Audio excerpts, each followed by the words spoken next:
Hello everyone, welcome to triple S accounts with me अनिकांत।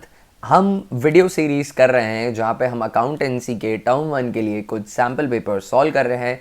उस series में ये तीसरा वीडियो होगा आप लोगों के लिए। सबसे पहले मैंने सीबीएसई का सैम्पल पेपर पूरा सॉल्व किया जो सीबीएसई की तरफ से इशूड था, और उसी के बेसिस पर कुछ मॉडल पेपर्स भी मैं सॉल्व कर रहा हूँ। मेरी कोशिश रहेगी कि ज़्यादा से ज़्यादा मॉडल पेपर्स आएँ, बट उसके लिए आप लोगों की तरफ से मुझे वीडियो पे ढेर सारे लाइक्स चाहिए। वीडियो को शेयर करिए और ज़्यादा से ज़्यादा चैनल को सपोर्ट करिए।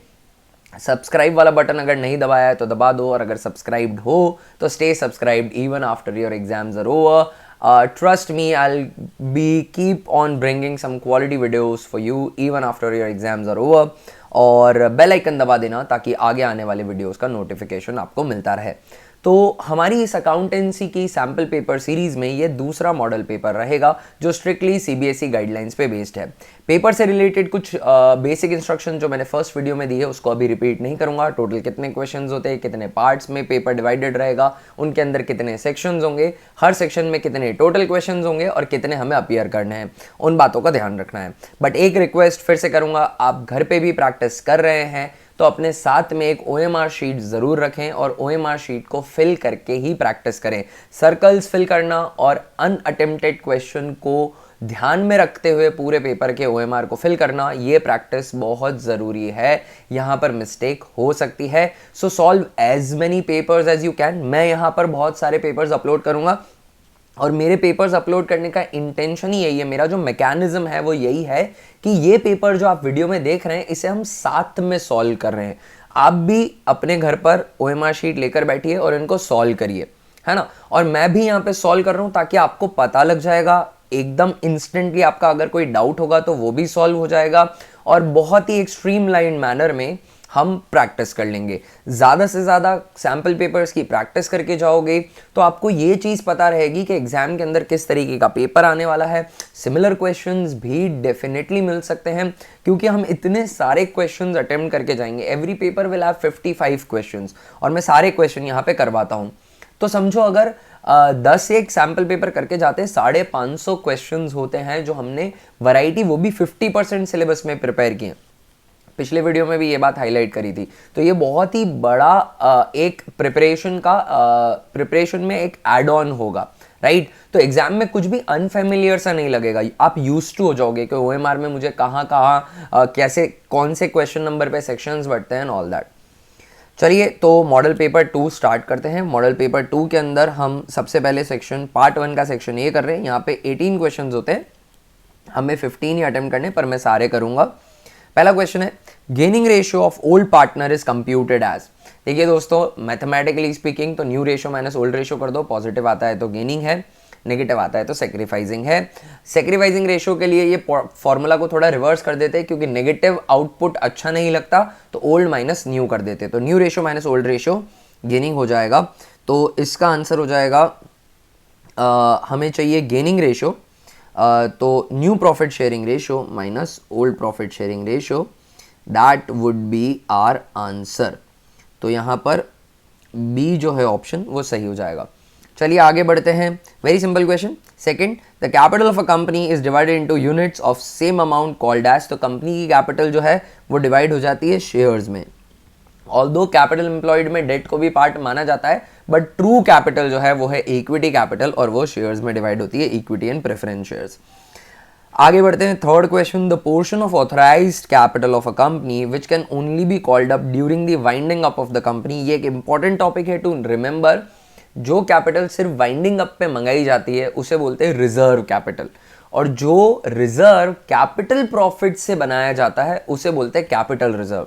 कैपिटल रिजर्व क्या है? ऐसे प्रॉफिट्स हो गए बिजनेस को जो ऑर्डिनरी कोर्स ऑफ बिजनेस में नहीं थे, नॉर्मल बिजनेस एक्टिविटीज से अर्नड नहीं थे, तो उनसे हमने रिजर्व क्रिएट किया। वो रिजर्व कैपिटल रिजर्व कहलाएगा। और रिजर्व कैपिटल बिल्कुल अलग चीज है। मेरी जो ऑथराइज कैपिटल है that is the maximum capital that the company can raise, उसमें एक पोर्शन रखा हुआ है जो मैं सिर्फ वाइंडिंग अप के टाइम पे ही मंगाऊंगा, तो वो क्या हो जाएगा? वो हो जाएगा रिजर्व कैपिटल। ठीक है ना। तो यहाँ पे डी ऑप्शन करेक्ट हो जाएगा। आगे बढ़ते हैं। Next question, on reissue of forfeited shares amount of discount और लॉस कैन नॉट एक्सीड। तो वैसे टेक्निकली रीइश्यू पे मैं डिस्काउंट देता ही नहीं हूँ, मैं जो डिस्काउंट दे रहा हूँ बेसिकली वो प्रीवियस होल्डर का पेड मनी है।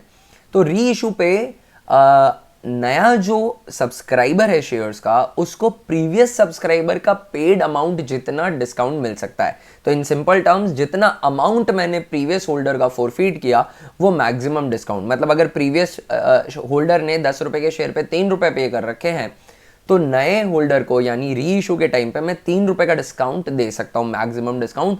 तो नए होल्डर को लोएस्ट प्राइस 7 रुपीज की हो सकती है। इस बात को समझिएगा कि नया होल्डर भी 7 रुपए पे कर रहा है और प्रीवियस वाले ने 3 रुपए पे किए, तो टोटल 10 रुपए या 10 से ज्यादा रुपए मेरे पास आराम से आ जाएंगे। 10 से कम रुपए किसी भी सिनेरियो में नहीं आएंगे। री इशू पर डिस्काउंट उसे कहा जाता है, बट वो टेक्निकली डिस्काउंट नहीं है। तो ऑन री issue of forfeited share, amount of discount loss can not exceed amount received on forfeiture of such shares. तो फोर्थ का सी हो जाएगा। आगे बढ़ते हैं फिफ्थ क्वेश्चन की तरफ। Every company prepares its financial statement as per companies act 2013 as at that is 31 March. Company को स्ट्रिक्टली फाइनेंशियल ईयर ही फॉलो करना पड़ता है। कैलेंडर ईयर अगर फॉलो करना है या फाइनेंशियल ईयर के अलावा कोई भी आप अकाउंटिंग पीरियड रखना चाहते हैं, तो आपको कंपनीज एक्ट के अंदर परमिशन लेनी पड़ेगी आरओसी से, उसके अलावा आप नहीं कर सकते हैं। ठीक है ना? तो you need a permission, otherwise in normal scenarios your financial year, your accounting period, your reporting period would be financial year. आगे X and Y are partners in a firm. Plant and machinery is shown at 40,000 in their balance sheet. Later on they observed that it is reflected as overvalued by 25%. Find the revised value of plant and machinery to be depicted at. तो revised value क्या रहेगी? ये इतना obvious question नहीं है जितना first instance में लगता है। बैलेंस शीट के अंदर प्लांट एंड मशीनरी 40,000 पे शोन है, ये करेक्ट वैल्यू नहीं है, ये ओवर वैल्यू करी हुई है। जो फेयर वैल्यू होगी, जो करेक्ट वैल्यू होगी, उस करेक्ट वैल्यू का 25% आपने इसमें ऐड करके इसको ओवर वैल्यू कर दिया है ना। ये 40,000 का 25% is not the amount of over valuation. Getting my point? वही फंडा प्रीवियस वीडियो में भी एक बार समझाया था। 1,000 रुपए पे अगर आपने कोई प्रोडक्ट लिस्टेड था किसी शॉपिंग वेबसाइट पे, आपने उसे परचेज किया 10% के डिस्काउंट पे, आपको पड़ा है 900 रुपीज में। तो अब आप ये नहीं कह सकते कि 900 का 10% डिस्काउंट मिला, आपको 1000 का 10% डिस्काउंट मिला ना। तो यहां पर इसको सॉल्व करने के लिए आई am assuming that correct value is 100 assume कर सकते हैं, एक्स भी अज्यूम कर सकते हैं। अगर करेक्ट वैल्यू 100 अज्यूम करिए तो ओवर वैल्यूएशन हमने किया है 100 का 25%, दैट्स 25। तो इनकरेक्ट वैल्यू जो बैलेंस शीट में आ गई है वो आ गई है 125 की, दैट्स इनकरेक्ट वैल्यू, है ना। अब ये इनकरेक्ट वैल्यू है 125 की और एक्चुअल इनकरेक्ट वैल्यू कितनी है? 40,000 की है। तो इनकी इनकरेक्ट वैल्यू 40,000, हमारी इनकरेक्ट वैल्यूएशन 125। तो 40,000 डिवाइडेड बाय 125 और हमें क्या चाहिए? करेक्ट वैल्यू चाहिए, तो 100 से मल्टीप्लाई कर दीजिए, है ना। तो 40,000 डिवाइडेड बाय 125 इंटू 100 दैट्स 32,000। 32,000 की एक्चुअल वैल्यू रही होगी। 32,000 का 25%, आधे का आधा दैट्स 16, 16 का आधा 8, 8 से ओवर वैल्यू किया और 40 पे आपने बैलेंस शीट में शो कर दिया। अगर एक्स अज्यूम करके करते तो भी कन्वीनियंटली हो जाता। एक्स अज्यूम करके करते तो आपको क्या करना पड़ता है? लेट करेक्ट वैल्यू भी एक्स, तो ओवर वैल्यूएशन जो होगा वो x का 25% हो जाएगा, दैट इज x बाय 4। अब x में x by 4 over valuation add कर दिया और वैल्यू बना दी आपने 40,000 रुपए की। यहाँ I will solve for x, 4 का एलसीएम लूंगा, 4x plus x 5x, x would be equal to 40,000 divided by 5 into 4। 8 4 जा 5 8 जा 40, 8 4 जा 32, सो 32,000 ही आता है। दोनों में से आप कोई भी अप्रोच फॉलो कर सकते हैं, इट्स टोटली योर चॉइस। 100 वाली थोड़ी सी स्विफ्ट हो जाती है। अगर ओवर वैल्यूएशन है तो 100 में ओवर वैल्यूएशन प्लस करके फिगर को उससे डिवाइड कर दीजिए, 100 से मल्टीप्लाई कर दीजिए। अगर अंडर वैल्यूएशन है तो 100 में से अंडर वैल्यूएशन को सब्ट्रैक्ट करके उस फिगर से डिवाइड कर दीजिए और 100 से मल्टीप्लाई कर दीजिए। मल्टीप्लाई हमेशा 100 से ही होगा। सो दैट वे आंसर आ रहा है हमारा 32,000। आगे बढ़ते हैं question number 7। If partnership firm maintains fix capital account, commission to a partner B. पिछले मॉडल पेपर में भी इसी तरीके का क्वेश्चन था। अगर company fix capital account maintain करती है तो कमीशन पार्टनर क्या हो जाएगा? Credited to partners capital, no. Debited to partners capital, no. Credited to partners current account, that's the correct choice. Partners current, commission की एंट्री डलेगी पार्टनर को उसके करंट अकाउंट में क्रेडिट करके। कमीशन की एंट्री डलेगी partners commission to partners current account, partners current account में आ जाएगा बाय पार्टनर्स कमीशन। आगे बढ़ते हैं नेक्स्ट क्वेश्चन की तरफ। Question number 8, XYZ are partners in a firm sharing profits in the ratio 3:3:2। X guaranteed minimum profit share to Z as 1,40,000 every year. Net profit for the year ended 31st March amounted to 4,80,000. Amount of deficiency borne by X. X को कितनी deficiency bear करनी है ये बताना है। दोस्तों फिर कहूँगा गारंटी वाले क्वेश्चन में, फोरफीचर वाले क्वेश्चन में जो डेटा है उसको देने के बाद variety of things can be asked. तो आपको ये चीज़ पता कर लेनी कि आपसे आखिर क्या मांगा है ना, और फिर उसी के लिए आप सॉल्व करिएगा। तो जो मांगा है वो इंपॉर्टेंट चीज़ है ना। हम जल्दी जल्दी में क्या करते हैं, फोरफीचर दिखता है फटाफट कैपिटल रिजर्व कैलकुलेट किया और ऑप्शन में कैपिटल रिजर्व दिखा और हमने टिक कर दिया। क्वेश्चन में मांगा ही नहीं था फोरफीचर, क्वेश्चन में मांगा ही नहीं था कैपिटल रिजर्व, क्वेश्चन में मांगा था balance left in share forfeiture, या क्वेश्चन में मांगा था अमाउंट ऑफ री इशू। सही है ना। तो ऐसी सिचुएशन में आप गलत ऑप्शन चेक करके आएंगे और वो definitely they are smart, they are making the paper to trap you. वो ऑप्शन में ज़रूर वो सारी चीज़ें देंगे जो आप गलती से कंप्यूट कर सकते हैं। तो बहुत ध्यान रखिएगा इस बात का कि मांगा क्या है। तो एक्स कितनी डेफिशिएंसी बेयर करेगा ये मांगा है। जेड का प्रॉफिट में शेयर नहीं मांगा, डेफिशिएंसी नहीं मांगी, एक्स को कितनी बेयर करनी है ये बतानी है। तो एक्स ने पर्सनल गारंटी दी है तो पूरी की पूरी डेफिशिएंसी एक्स ही बेयर करेंगे। जेड का प्रॉफिट में शेयर निकाल देता हूँ। 4,80,000 का टोटल प्रॉफिट है, इसमें जेड का शेयर हो जाएगा 3 + 3 6 + 2 8, 2/8, 8 6 48, 6 2 12, 1,20,000 का गारंटी 140 है तो 20,000 की डेफिशिएंसी एक्स को बेयर करनी पड़ेगी। एक्स का प्रॉफिट में शेयर कितना होगा इसके बाद ये नहीं मांगा था, मांगते तो आई वुड सिंपली डू 8 6 48, 6 3 18, 1,80,000, 1,80,000 में से 20 की डेफिशिएंसी माइनस हो जाती तो फिर 160 आ जाता, पर वो हमसे नहीं मांगा है। पर देखो ऑप्शन में डी में मिलेगा 160 भी, है ना। तो चलिए आगे बढ़ते हैं, क्वेश्चन नंबर 9 करते हैं। At the time of reconstitution of partnership firm, recording of an unrecorded asset will lead to. एक अनरिकॉर्डेड एसेट हमने रिकॉर्ड किया तो अनरिकॉर्डेड एसेट था, अभी मिल गया, एसेट है, फायदा हो गया तो गेन हो जाएगा। Gain to partners, loss to partners, no effect to partners, none of these. अब ये हो जाएगा गेन टू पार्टनर्स। ठीक है, आगे बढ़ते हैं। The capital balances of A and B were 5 lakh and 3 lakh respectively. There was a balance of 1 lakh in general reserve and also revaluation loss of 40,000. See, a new partner brought 90,000 for his share of goodwill and also bring 20% of the combined capital of other partners after all adjustment. सारे adjustment के बाद जो उनकी combined capital होगी ना उसका 20% लाएगा। हमसे पूछा है कि सी कितनी capital लाएगा। सिंपल है, देखिए combined capital का 20% लाएगा तो combined capital ही निकाल लेते हैं। अभी A और B की capital कितनी है? 5 and 3। कैपिटल बिफोर एडमिशन दे रखी है ना, ये बिफोर एडजस्टमेंट है टेक्निकली, दैट इज 8 लाख।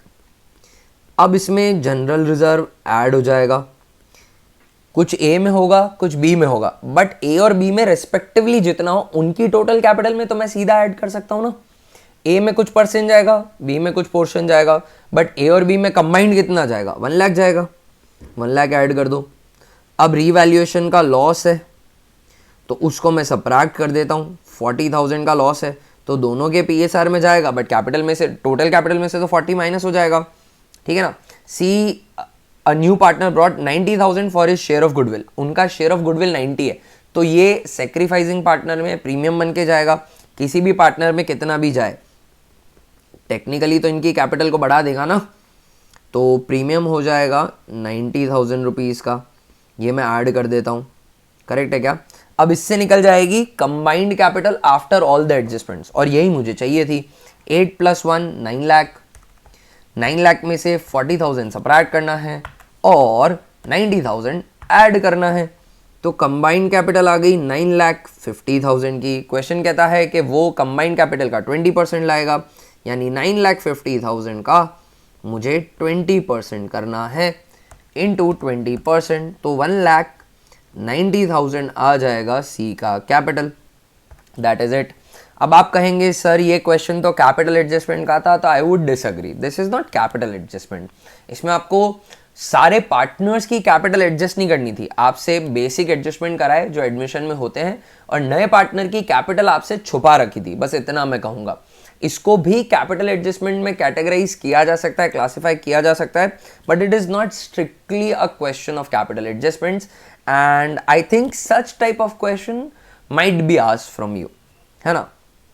ये मेरे हिसाब से सिलेबस के परव्यू में आ सकता है ना। इसको ऐसे कंटेस्ट नहीं किया जा सकता कि ये तो कैपिटल एडजस्टमेंट था इसलिए हमसे कैसे पूछ लिया। एनीवेज, तो 10 का सी हो जाएगा। आगे बढ़ते हैं 11th क्वेश्चन की तरफ। XYZ are partners in a firm with capital 3 lakh and 2 lakh respectively. Interest on capital was allowed at the rate 10% per annum due to COVID-19. The firm could earn 40,000 during the year 2021. Interest on capital payable to partners would be. ये COVID-19 का इन्होंने hint दे दिया, इसका मतलब insufficiency of profit होगी।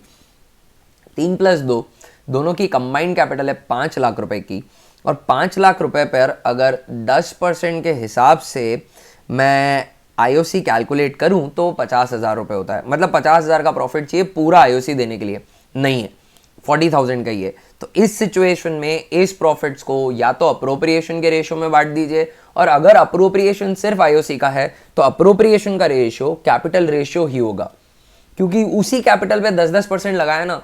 तो अगर कोई अमाउंट किसी पर्टिकुलर रेशियो में है तो उनका 10% भी उसी रेशियो में होगा। तो ऐसी सिचुएशन में इनसफिशिएंसी ऑफ प्रॉफिट में अगर अप्रोप्रिएशन सिर्फ इंटरेस्ट ऑन कैपिटल है तो फिर प्रॉफिट्स को अप्रोप्रिएशन रेशियो में बांट दिया जाता है। तो इस 40,000 को मैं 3:2 के रेशियो में बांट दूंगा। 40,000 को मैं डिस्ट्रीब्यूट कर रहा हूं इन द रेशियो 3:2, क्योंकि ये कैपिटल रेशियो है। 3:2 इन दोनों की कैपिटल, 3 + 2 5, 5 8 40, 8 3 24 एंड 8 2 16। 11th का बी हो जाएगा। 11th का B is correct. So simple question था। आगे बढ़ते हैं। इनसफिशिएंसी ऑफ प्रॉफिट का कॉन्सेप्ट अगर ध्यान है तो सिंपल क्वेश्चन है। 12th, revaluation of assets at the time of reconstitution of partnership is necessary as their present value may be different from. Again sample paper से अडॉप्टेड क्वेश्चन है। मैं फिर कहूँगा कि ये प्रेजेंट वैल्यू जो है, I disagree with this term. This present value can be considered by the students as market value, that is the value that can be fetched from the assets from the market. ये उसकी present value, आज की value. तो आज की value book value थोड़ी होगी। बच्चा ये भी समझ सकता है कि आज की वैल्यू मतलब मार्केट वैल्यू है, बट फ्रेम क्वेश्चन को फ्रेम करने वालों का इंटेंशन है कि आप इस प्रेजेंट वैल्यू को बुक वैल्यू माने। तो बुक वैल्यू में B different from realisable value. तो 12 का सी हो जाएगा। रियलाइजेबल वैल्यू और बुक वैल्यू अलग है, इसलिए हमको क्या करना है, रीवैल्यूएशन अकाउंट प्रिपेयर करना पड़ेगा रीवैल्यूएशन का गेन या लॉस निकालने के लिए। आगे बढ़ते हैं। Excess profit earned by firm in comparison to normal profit on capital employed business is called as, तो any profit earned above normal profit यानी average profit में से normal profit subtract करेंगे तो मिलता है super profit। जो average के, जो normal के ऊपर कमाया वो super है, और नॉर्मल के ऊपर आपने क्या कमाया वो कैसे पता करेंगे, आपने क्या कमाया। तो आपने जो कमाया यानी बिजनेस ने जो अर्न किया वो उनके पास्ट ईयर्स का एवरेज है। एवरेज में से जो एक्सपेक्टेड प्रॉफिट है जो इस इंडस्ट्री में कोई भी कमा लेता वो आपकी कैपिटल एम्प्लॉयड इनटू NRR से पता चलेगा, तो डिफरेंस हो जाएगा सुपर प्रॉफिट का। नेक्स्ट क्वेश्चन करते हैं। एज पर section 52 subsection 2 security premium reserve can be used for writing off preliminary expenses. जी हाँ। Writing off discount on issue of shares and debentures, बिल्कुल। Issue fully paid bonus shares, yes, so all of the above हो जाएगा। इसके अलावा premium on redemption और buyback of equity shares के लिए भी काम में लिया जा सकता है। Uses of security premium reserve learn कर लेना इंपॉर्टेंट है, प्रीवियस वीडियो में भी मैं ऐसा बोल चुका हूं। तो 15th क्वेश्चन करते हैं। Forfeiture of shares leads to reduction of dash capital. आपने शेयर फोरफीट कर दिए तो उससे क्या कम हो जाएगा? क्या ऑथराइज कैपिटल कम हो जाएगी? ये तो मैक्सिमम कैपिटल होती है, ये कैसे कम हो जाएगी? नहीं ना, तो ये नहीं होने वाली। इशूड कैपिटल भी नहीं हो सकती। हमने जो इशू किया है वो थोड़ी बदल जाएगा। अगर इस इशूड कैपिटल में से किसी ने पैसे नहीं दिए और हमने शेयर फॉरफिट कर लिया, इसका मतलब ये थोड़ी कि इशूड कैपिटल कम हो गई। इशू तो हमने वो शेयर आज भी किया हुआ है। सब्सक्राइब्ड कैपिटल ये कम हो जाएगी। अब मैंने सब्सक्राइबर के शेयर कैंसिल कर दिए है ना, तो सब्सक्राइब्ड कैपिटल रिड्यूस हो जाएगी। कॉल्ड अप कैपिटल, मैंने मंगा रखा था पैसा, तो ऐसा थोड़ी है कि बाकी लोगों का मंगाया हुआ पैसा मैं कम कर दूंगा, तो कॉल्ड अप कैपिटल पे भी असर नहीं आएगा। Subscribed capital is the correct option. 15 का यहाँ पर सी हो जाएगा। आगे बढ़ते हैं क्वेश्चन नंबर 16 की तरफ। X limited issued 20,000 shares of 10 each fully called up and paid except final call of 2 on 500 shares. These 500 shares will be shown in notes to the account of the balance sheet as। तो देखिए 20,000 share पे उन पे 10 रुपए मंगाए, पूरे के पूरे मंगा लिए, तो 20,000 में से 500 पे पैसा नहीं आए, तो बचे हुए जो 19,500 शेयर्स हैं वो तो subscribed and fully paid up में जाएगा। अगर शेयर फुल्ली कॉल्ड और फुल्ली पेड है तो पैसा subscribed and fully paid up capital में जाता है। बट अगर कुछ शेयर्स पे पैसा नहीं आया या फिर आपने मंगाया ही नहीं, fully called fully paid subscribed and fully paid में जाएगा। पूरा मंगा लिया और पूरा आ गया। इसके अलावा सारी की सारी situations subscribed and not fully paid up में जाती हैं, तो वो हो जाएंगी 500 शेयर पे 2 रुपए जो अगर नहीं आए तो ये subscribed and not fully paid up में जाएगा। थ्योरेटिकल क्वेश्चन था, सिंपल, ठीक है ना।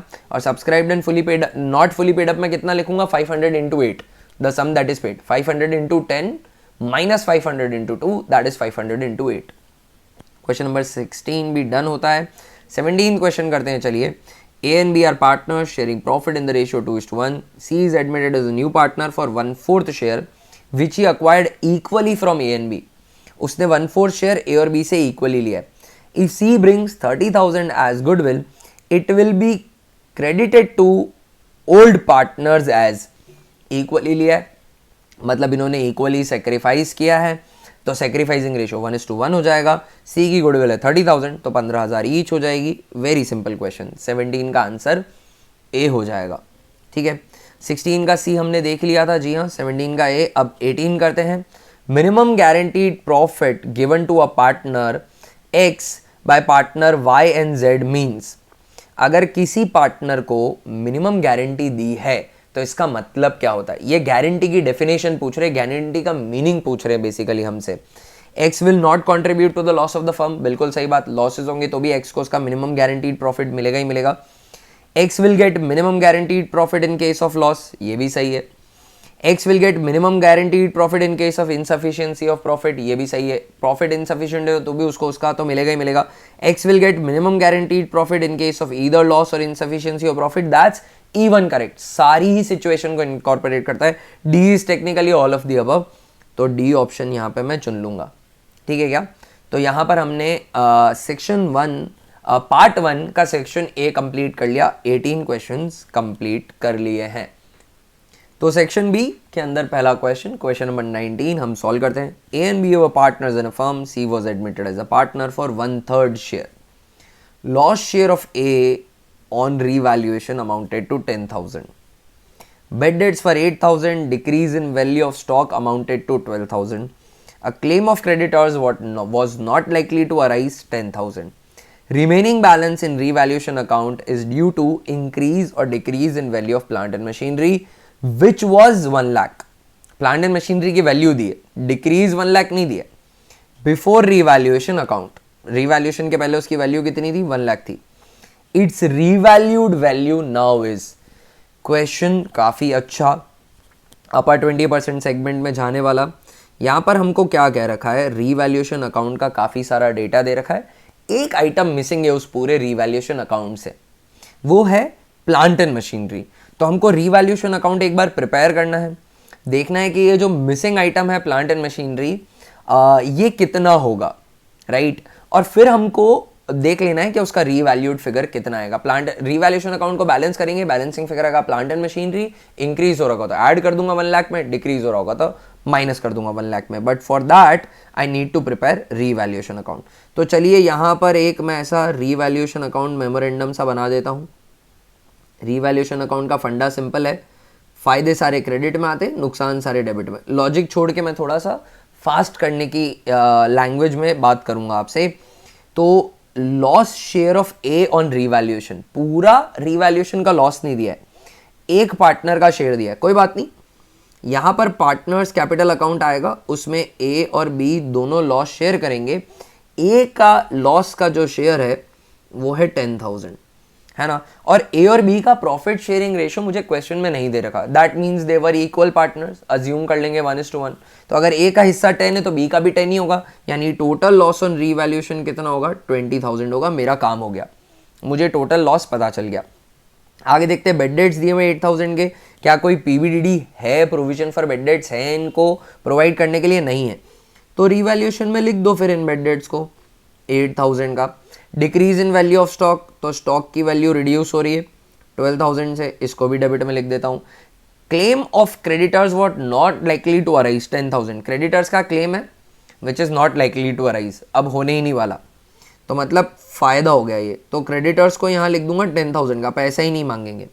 रिमेनिंग बैलेंस जो भी है, अब रिमेनिंग बैलेंस देखिए, क्रेडिट साइड 30 हो रही है, डेबिट साइड जो है सिर्फ 20 हो रही है, तो मतलब डेबिट साइड में कम पड़ रहा है, वो जो कमी आ रही है, बैलेंसिंग फिगर आ रहा है रिवैल्यूएशन अकाउंट में, वो प्लांट एंड मशीनरी की वजह से है, तो वो 10,000 हो जाएगा। जैसे ही मैं यहाँ 10,000 लिखूंगा, ये 30,000 पर मैच कर जाएगा, सही है ना, 30,000 पे बैलेंस कर जाएगा। अब इट्स रीवैल्यूड वैल्यू, अब हमें प्लांट एंड मशीनरी की नई वैल्यू बतानी है। रीवैल्यूएशन अकाउंट में डेबिट में आ रहा है प्लांट एंड मशीनरी, मतलब प्लांट एंड मशीनरी की वैल्यू रिड्यूस हुई है, वो क्रेडिट हुआ है, तो 1 लाख की थी 10,000 से कम होके 90 आ जाएगी। जल्दबाजी में अगर आप 10,000 ऐड कर दोगे तो 1,10,000 आपको ऑप्शन में दिख रहा होगा। तो ये सारी चीज़ें जो गलत आंसर की तरह आ सकती हैं वो आपको दिखेंगी क्वेश्चन में भी, है ना, इस बात का बहुत स्पेशल ध्यान रखना है, राइट। तो क्वेश्चन नंबर 20 करते हैं, चलिए अब हम। A and B are partners sharing profits in the ratio 3:2. C is admitted as a partner for 1/4 share. A gifted 1/4 of C's share of profit, gift दिया है। Goodwill of the firm was valued at 60,000. Okay. सबसे पहले तो C's premium for goodwill पता कर लेते हैं। 60,000 तो फर्म की गुडविल है, तो जनाब आपको 60,000 का 1/4 लेकर आना है, दैट इज 60 का आधा 30, 30 का आधा 15,000 आपका प्रीमियम फॉर गुडविल हो जाएगा, ये आपको लेकर आना है। अब देखिए, first of all this is a very good question, computation of new PSR. और कंप्यूटेशन ऑफ न्यू पीएसआर को लेकर एक बात समझ लीजिए कि एग्जाम में इससे रिलेटेड क्वेश्चन आना है, 1 या 2 क्वेश्चन तो आने ही। तो कंप्यूटेशन ऑफ पीएसआर की आप computation of new PSR sacrificing ratio इसकी थोड़ा प्रैक्टिस करके जाइएगा। For that I would suggest कि आपकी जो भी टेक्स्ट बुक है उसके इलस्ट्रेशन और अनसॉल्व मिला के सब क्वेश्चन आप कर डालो, किसी फ्रेंड की मदद ले लो या टीचर की असिस्टेंस ले लो अगर नहीं होते, बट सारे कर डालो। जो भी सैम्पल पेपर आप सॉल्व कर रहे हो उसके अंदर तो क्वेश्चन आएंगे ही, दूसरे फ्रेंड से या किसी से उनकी सैम्पल पेपर बुक में जितने भी न्यू पीएसआर के क्वेश्चंस हैं उनके पिक्चर्स मंगा लीजिए या उनसे बुक लेकर आप वो पर्टिकुलर क्वेश्चन भी सॉल्व कर लीजिए, है ना। ज़्यादा से ज़्यादा क्वेश्चंस की प्रैक्टिस करके जाओगे, कोई चांस नहीं है कि एग्जाम में फिर ये गलत होगा, ठीक है। अब इस क्वेश्चन को समझना इंटरेस्टिंग है, मेरे हर पेपर में जो भी होगा मैं डिटेल में एक्सप्लेन करूंगा। तो सी का जो प्रॉफिट में शेयर है वो है 1/4, करेक्ट बात है। ये 1/4 उसे कहाँ से मिलेगा, ऑफकोर्स ए और बी को ही देना पड़ेगा। तो ए ने ना इस 1/4 का 1/4, अपने शेयर का 1/4 नहीं, क्या बोला हुआ है, A gifted 1/4 of C's share, not of his share, अपने शेयर का 1/4 नहीं कह रहा, सी को जितना भी शेयर मिल रहा है ना उसका 1/4 ए कह रहा है कि गिफ्ट। गिफ्ट का मतलब क्या हुआ, इसके बदले मेरे को प्रीमियम फॉर गुडविल नहीं चाहिए, ये फ्री में रखो आप, करेक्ट है क्या। तो 1/4 का 1/4 ए गिफ्ट कर रहा है, ये ए की तरफ से गिफ्ट है, तो ए का गिफ्ट कितना हो जाएगा, 1/4 का 1/4 दैट इज 1/16, ये ए का गिफ्ट है। सर ये तो अभी 1/4 हुआ, बचे हुए 3/4 का क्या। अब उसका एक अजम्पशन ये लिया जा सकता है कि बचा हुआ 3/4 बी ने दिया होगा, but that won't be a correct assumption to take. If question was would have stopped at this position where कि ए और बी का प्रॉफिट शेयरिंग रेशियो 3:2 है, सी आता है 1/4 शेयर के लिए और उसके बाद क्वेश्चन साइलेंट हो जाता, चुप हो जाता, तो हम क्या अज्यूम करते कि सी को जो ये 1/4 मिला वो कहां से मिला, ए और बी ने दिया, और ए और बी ने किस रेशियो में दिया, अपने ओल्ड प्रॉफिट शेयरिंग रेशियो में दिया। ऐसी सिचुएशन में ओल्ड रेशियो को ही आप सेक्रीफाइसिंग अज्यूम कर लेते हो, है ना, और उसको ही न्यू अज्यूम कर लेते हो। तो यहां पर फिर 1/4 के लिए स्पेसिफिकली क्वेश्चन में मेंशन है कि 1/4 का 1/4 तो ए ने गिफ्ट किया है, तो बचे हुए 3/4 के लिए वो सेम अजम्पशन क्यों नहीं लेंगे, है ना। तो बचा हुआ जो 3/4 है, 1/4 का 1/4 तो ए ने गिफ्ट किया, बचा हुआ जो 3/4 है वो मैं अज्यूम करूंगा कि ए और बी दोनों ने मिलकर दिया, और किस रेशो में दिया, अपने पुराने प्रॉफिट शेयरिंग रेशो में दिया, 3:2 में दिया। करेक्ट है क्या। तो अब मैं एज सेक्रीफाइस कैलकुलेट करता हूं। वो तो ए का गिफ्ट है, एज गिफ्ट है, उसके बदले उसको प्रीमियम नहीं चाहिए। As sacrifice would be equal to 1/4 के 3/4 का 3/5, और बीज सेक्रीफाइस वुड बी 1/4 के 3/4 का 2/5, क्योंकि 3:2 में दे रहे। तो ए का सेक्रीफाइस हो जाएगा 9/80, 5 4 20, 20 इंटू 4 80, और बी का सेक्रीफाइस हो जाएगा 6/80। ये ए और बी का सेक्रीफाइस है। अब ए के गिफ्ट को भी इन्फ्लेट कर देता हूं, क्योंकि मुझे बेस चाहिए 80 का, है ना। तो 16 को 5 से मल्टीप्लाई करूंगा तो 80 हो जाएगा, तो ये हो गया 5/80। तो अब मेरे से कोई पूछे कि सेक्रीफाइसिंग रेशियो क्या है, तो मैं कहूंगा सेक्रीफाइसिंग रेशियो टेक्निकली जो रेशियो है वो है gift is to A is to B. Gift है 5, सेक्रीफाइस अगर कोई पूछे तो है 9:6। सही है क्या। तो 60,000 का अब पूछा है ए का शेयर ऑफ गुडविल कितना होगा, तो ए को 60,000 पे जो 5 वाला गिफ्ट वाला पोर्शन है उसके बदले प्रीमियम नहीं चाहिए, तो प्रीमियम कितनी मांगेगा वो, जो प्रीमियम है 15,000 की, जो सी की प्रीमियम फॉर गुडविल है 15,000, 60 तो एक्चुअली फर्म की गुडविल थी, 15,000 इंटू 9/9 और 6 15 5 20, 9/20, ये बी को, ये ए को प्रीमियम मिलेगी। बची हुई एक्चुअली सी का प्रीमियम फॉर गुडविल है तो 15, पर पूरा 15 उसे कैश में लाना ही नहीं है, उसको सिर्फ 9/20 और 6/20 लाना है। 5/20 फ्री, आपको माफ है, उसके बदले हमें प्रीमियम नहीं चाहिए, ए ने बोला। तो 15,000 डिवाइडेड बाय 20 इंटू 9, 6750 आएगा। That's a very interesting question given over here. ये बहुत ही बढ़िया क्वेश्चन है, तो इस क्वेश्चन को आप ध्यान में रखिएगा। Very well framed question, and I don't think such type of question are easily available here and there in the textbooks. ठीक है ना। आई होप ये आपको समझ में आया होगा। कुछ भी डाउट वगैरह है कमेंट सेक्शन को यूज़ करिए। मेरा इंस्टा हैंडल है CA अनेकांत कुणावत। डिस्क्रिप्शन में आपको चैनल को सपोर्ट करने के लिंक्स भी मिलेंगे, और किसी भी तरह का सपोर्ट आप करना चाहते हैं आप कर सकते हैं, और साथ ही मेरा इंस्टा ID भी मिल जाएगा, वहाँ जाकर आप डायरेक्ट मैसेज करके भी मेरे से क्वेश्चन पूछ सकते हैं। I would make best efforts to answer your doubts. ठीक है, आगे बढ़ते हैं क्वेश्चन नंबर 21 की तरफ। Eight the time of admission of a partner, debtors were 41,000, provision for doubtful debt were 1,500, actual bad debts were 1,000, and it was decided to maintain provision for doubtful debt at 5%, PBDD 5% में maintain करना है। To maintain the desired provision, revaluation account be debited with। Simple सा question है, revaluation account में कितना debit करेंगे ये मांगा है। मैं थोड़ा सा आपको कैलकुलेशन शो करने के लिए यहाँ पे स्पेस क्रिएट कर देता हूँ अपने लिए, राइट। तो डेटर्स हैं अभी प्रेजेंट में 41,000 के, और प्रोविज़न फॉर बेड डेट है अभी हमारे पास प्रेजेंटली 1,500 रुपीज़ का। बेड डेट्स हुए 1,000 के, तो ये 1,000 के बेड डेट्स डेटर को कम कर देंगे, डेटर्स 40,000 के हो जाएंगे, और इनको प्रोवाइड करने के लिए PBDD था तो PBDD भी कम हो जाएगा। अभी मेरे पास PBDD भी बचा है 40,000 का। इन्होंने कहा है कि 5% का प्रोविज़न मेंटेन करना है, तो 40,000 पे 5% का प्रोविज़न मेंटेन करना है, तो 2,000 का प्रोविज़न मुझे चाहिए। अभी मेरा provision after providing bed date सिर्फ 500 का बचा है, तो 1,500 का प्रोविज़न और क्रिएट करना पड़ेगा, और वो 1,500 का प्रोविज़न कहाँ से क्रिएट होगा, रीवैल्यूएशन अकाउंट से। तो 21 का आंसर बी हो जाएगा। आगे बढ़ते हैं 22। Partners current account are open when their capital is fluctuating. भाई साहब गलत बात है, कैपिटल फिक्स्ड होती है तब बनता है, फ्लक्चुएटिंग होती है तब नहीं बनता है। Partners current account are open in case of fix capital of the partner, तो सही है। तो रीजन ट्रू है। Both A and R are false, no A is true R is false, A is false but R is true, तो 22 का D हो जाएगा।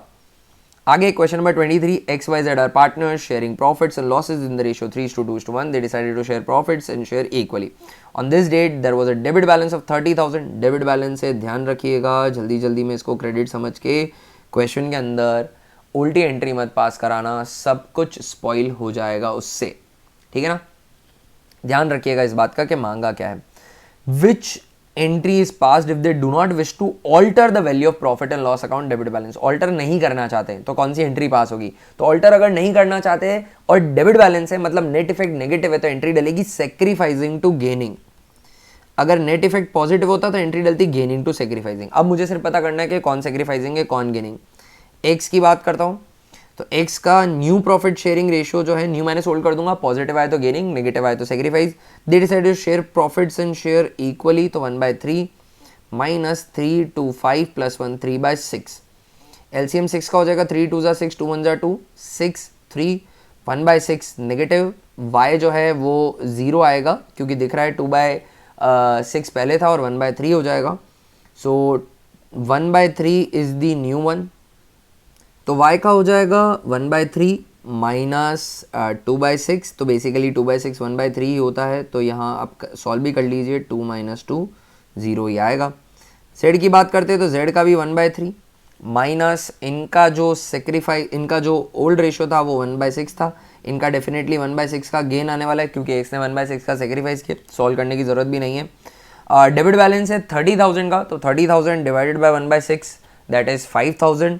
Entry डलेगी सेक्रीफाइसिंग टू गेनिंग यानी x टू z, तो x जिसमें डेबिट हो रहे हैं उससे एंट्री डल जाएगी x डेबिट और z क्रेडिट। ए ऑप्शन यहाँ पर करेक्ट हो जाएगा, 23 का ए, है ना। तो ध्यान रखिएगा कि नेट इफेक्ट वाली जो चीज़ दे रखी है वो अक्यूमुलेटेड लॉस है या अक्यूमुलेटेड रिजर्व है। तो नेट इफेक्ट अगर पॉजिटिव है तो एंट्री डलेगी गेनिंग टू सेक्रीफाइसिंग, और अगर नेट इफेक्ट नेगेटिव है तो फिर एंट्री उल्टी डलती है, सेक्रीफाइसिंग टू गेनिंग। आगे बढ़ते हैं क्वेश्चन नंबर 24 की तरफ। X and Y are partners in a firm. X drew a fixed amount during 2019-2020 in the beginning of each month. If interest on drawings of X amounts to 2,600 at the rate 10% per annum, his monthly drawings were. तो इनकी monthly drawing को X assume कर लेते हैं, amount of each drawing into number of drawing into rate upon 100 that is 10/100 into average period by 12 which is equal to 2,600 that has been provided to me in the question itself. अब मेरे को average period चाहिए, beginning of each month किया है तो first drawing करी होगी 12 को, मतलब फर्स्ट ड्राइंग के बाद जो ईयर खत्म होने के में मंथ्स बचे हैं वो है 12, और लास्ट ड्राइंग के बाद एक महीना बचा है तो 12 + 1 13, 13 डिवाइडेड बाय 2 दैट्स 6.5, तो 65/120 हो जाएगा। अब इसको हम इस तरीके से कर लेते हैं, I am solving for x, तो x would be equal to 2600 into 100 into 120 divided by 12 into 10 into 65, ठीक है ना। and when you will solve you will find that what is the value of x, that is amount of each drawing. Monthly drawing पूछा है, total sum withdrawn नहीं पूछा है, तो इसको ऐसे सॉल्व कर लेंगे। तो 2600 into 100 into 120 divided by 12 divided by 10 and divided by 65, तो 4000 मंथली ड्राइंग आती है। अगर टोटल सम विड्रॉन पूछा होता तो 4000 इंटू 12 48,000 में लिख देता, खैर मंथली ड्राइंग पूछा है, सो आंसर 24 का सी हो जाएगा। आगे बढ़ते हैं, क्वेश्चन नंबर 25 करते हैं। A and B are partners in a firm, they earn net profit amounting to 2,25,000 for the year 2020-21. Their appropriations were interest on capital of A and B 20,000 and 15,000. B's commission was 25,000. A was entitled for commission of 10% on net divisible profit. Divisible profit का 10% बोला है ना, तो इस बात का ध्यान रखना है कि डिविजिबल प्रॉफिट निकलेगा और उस पर 10% लगाना है। A share of profit will be, A का शेयर ऑफ प्रॉफिट मांगा है, ए को कितना प्रॉफिट मिलेगा ये मांगा है। अच्छा क्वेश्चन कहूँगा मैं इसे भी, बढ़िया क्वेश्चन है ये। इससे सिमिलर क्वेश्चन हमने पहले भी किया था और अभी फिर से इस क्वेश्चन को करते हैं। तो यहाँ पर हमें ना, I would need some space to solve this one.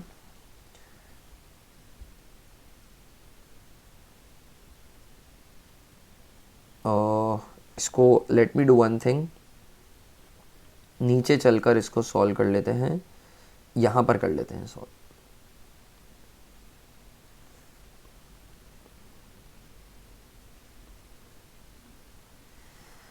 यहाँ पर कुछ बाय नेट प्रॉफिट करके आएगा, वो तो क्वेश्चन में बता रखा है. We are solving right now this question. तो यहाँ पर हमें P&L appropriation account basically prepare करना पड़ेगा. नेट प्रॉफिट 225 का है, इसको यहाँ नीचे लिख देता हूँ. 2,25,000 का नेट प्रॉफिट है. ऊपर चलकर देखते हैं और क्या अप्रोप्रिएशन दे रखे हैं. तो कह रखा है कि इंटरेस्ट ऑन कैपिटल 20,000 और 15,000 का है, तो 35,000 का IOC हो जाएगा, वो भी चलकर लिख देता हूँ मैं. IOC 35,000 का. इंटरेस्टिंग. आगे देखते हैं और क्या कह रखा है. आगे बोला हुआ है कि बी का कमीशन 25,000 का है, तो वो भी लिख देता हूँ. बीस कमीशन ये 25,000 का हो जाएगा. फिर कुछ ए को कमीशन देना है और उसके बाद बचेगा डिविजिबल प्रॉफिट, जो कि मुझे बता नहीं रखा. पर मैं ये तो फाइंड आउट कर सकता हूँ ना कि S commission plus divisible profit क्या फिगर आएगा. This I can easily find out. तो 2,25,000 minus 35,000 minus 25,000.